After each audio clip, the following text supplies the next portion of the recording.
Using Neurolight is as easy as 1, 2, 3. Follow these simple how-to instructions for a trouble-free experience. First, insert the power pack into any standard electrical outlet as shown. Next, connect the power pack lead to the cable from the device as shown. Near the toe area, a green pilot light will illuminate at all times when the power is available to the device and change color during the treatment mode. Next, to activate, place your foot or hand on the unit as shown. The device will automatically switch on.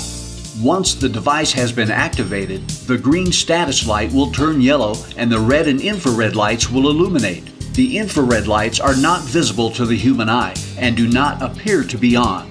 After a normal session is complete, the device will wait 2.5 seconds after the foot or hand has been removed before resetting the processor and returning the status light to green.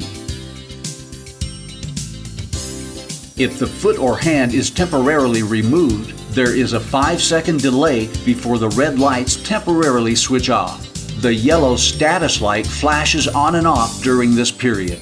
The program will resume when the foot or hand is returned to the unit within 25 seconds. If the foot or hand is off the device more than 25 seconds, the entire unit will shut down, reset, and the yellow flashing light will revert to green.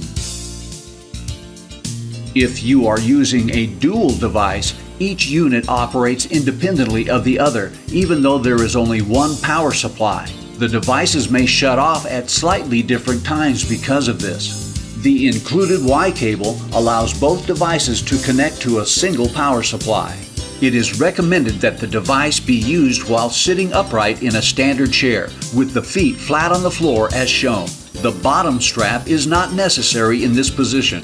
If the devices are used in a recliner-style chair, it will be necessary to use the bottom strap to secure the device to ensure close contact with the bottom of the foot and operate correctly. In approximately 20 minutes, the device automatically shuts off.